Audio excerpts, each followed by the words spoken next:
This presentation focuses on formalism and structuralism in literary analysis. Both approaches fundamentally shift the critical focus away from the author's biography or historical context, choosing instead to analyze the text itself as a self-contained structure. Moving on to formalism, which emerged in Russia in the early 20th century, its central concept is literariness, the idea that a text is defined as literature through its aesthetic and formal devices, rather than its moral message. It closely examines elements like rhythm, rhyme, imagery, and narrative syntax to see how ordinary language is defamiliarized into art. Next is structuralism, which gained prominence in the mid-20th century, heavily influenced by Ferdinand de Saussure's linguistics. Unlike formalism, which looks at the uniqueness of a single text, structuralism views literature as a part of a large system of sign. It analyzed the underlying codes, conventions, and universal structure, explaining how meaning is produced through binary oppositions.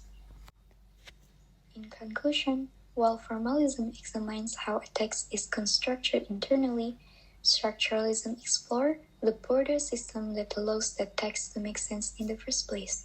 Together, they provide a strong foundation for modern literary theory.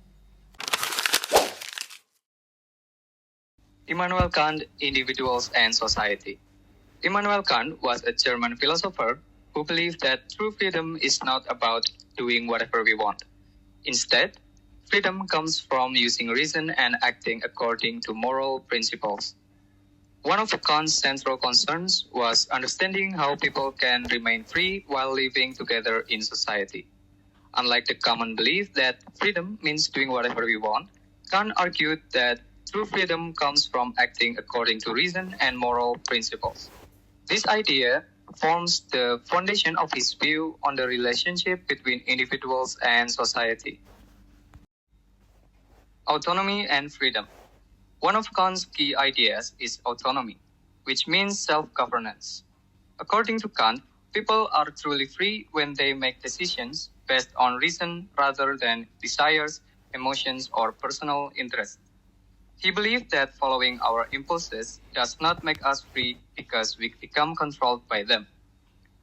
For example, if you find a lost wallet and return it because it is the right thing to do, you are acting freely and morally. The categorical imperative.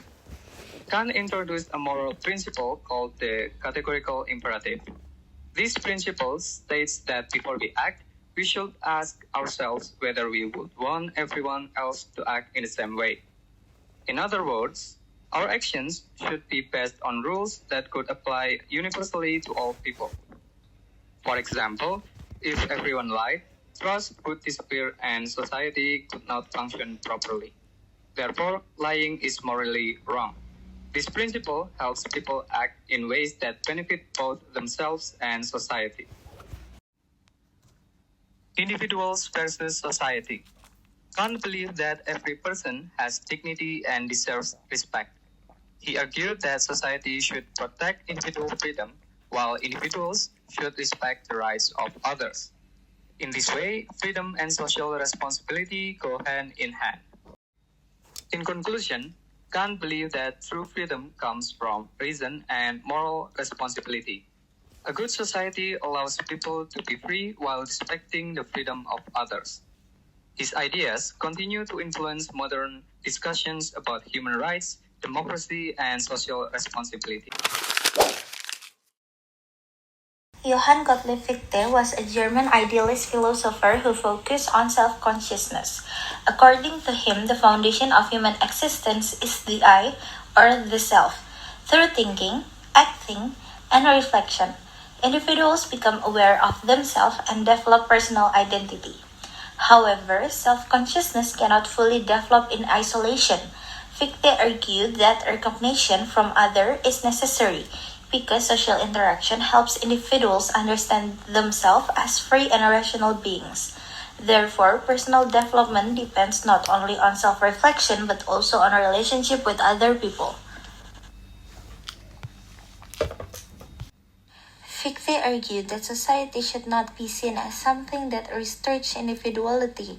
While many people believe that society limits personal freedom, Fichte believed the opposite. He argued that social relationships are necessary for the development of self-consciousness and freedom. Through interaction with others, individuals learn more about themselves and begin to understand their unique qualities. Society provides opportunities for recognition, communication, and personal growth.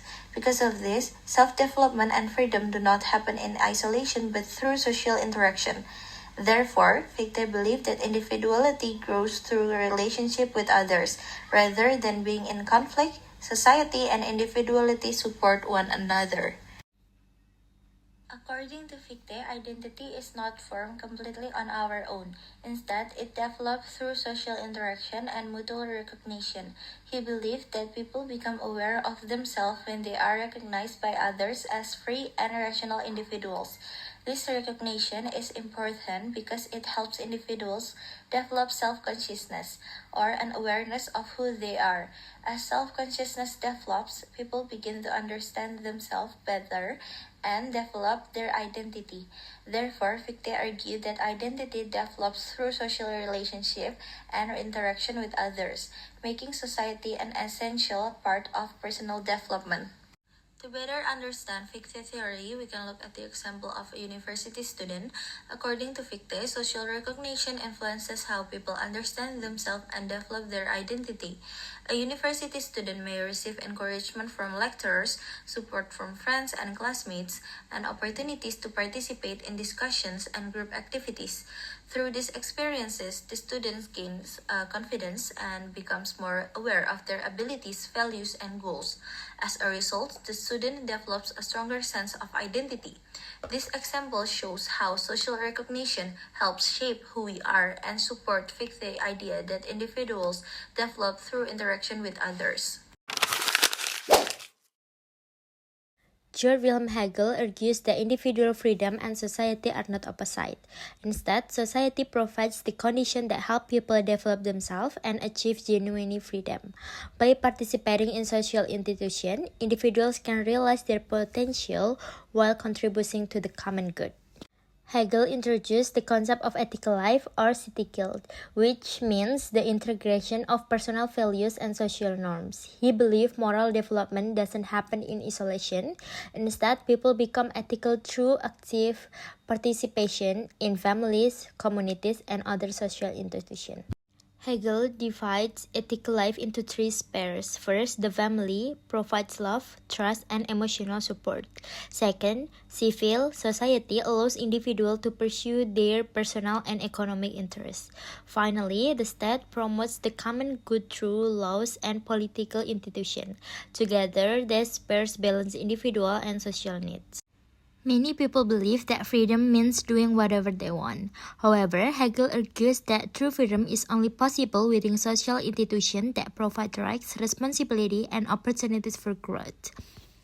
Through institutions such as a family, civil society, and the state, individuals can develop their abilities while also contributing to the well-being of society.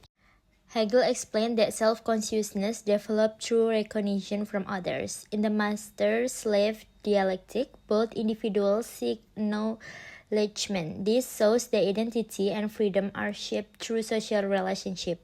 Recognition is important because it helps people understand themselves and achieve genuine freedom. Hegel's main argument is that genuine freedom is achieved through participation in social institutions. Individuals gain recognition, rights, and responsibility through these institutions. As a result, they are able to develop themselves and contribute to society while exercising true freedom. At first, laws may seem to limit freedom. However, Hegel argues that laws actually make freedom possible by creating order and protecting rights. For example, traffic rules restrict certain action, but they also make roads safer for everyone. Therefore, some recreation can increase freedom and security. German idealism explores the relationship between individual freedom and society. Kant, Fichte, and Hegel question how individuals can remain free while living within social structures and relationships. Although these ideas emerged more than 2 centuries ago, they remain relevant today. In the digital age, social media shapes identity, behavior, and social interactions, making questions about freedom and society more relevant than ever. This leads to our central question: can individuals remain free while being shaped by society? To see how this question appears today, we can look at how social media shapes personal identity. Social media allows individuals to construct and present their identities to a wide audience. Through likes, comments, followers, and online feedback, people constantly receive responses from others. According to Da Costa, Darmawan, and Isaac, social recognition and external validation influence identity formations. Many users adjust their self-presentations according to social expectations and popular trends.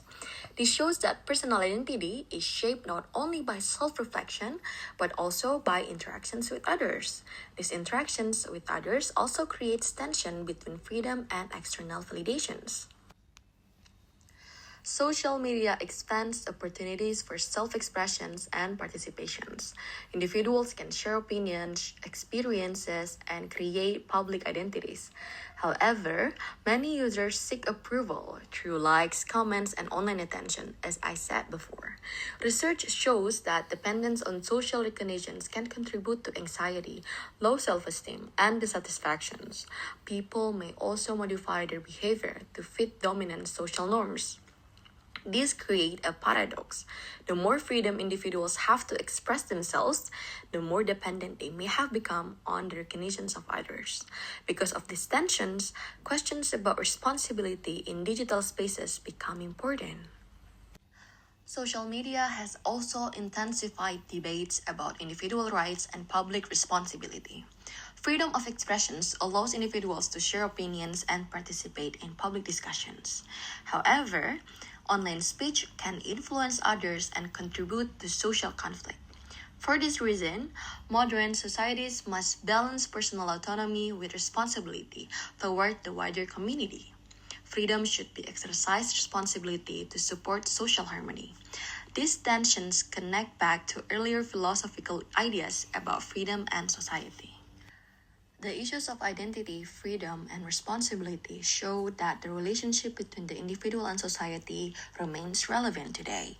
Kant argues that freedom requires autonomy and moral responsibility. Fichte emphasizes that identity develops through recognition from others.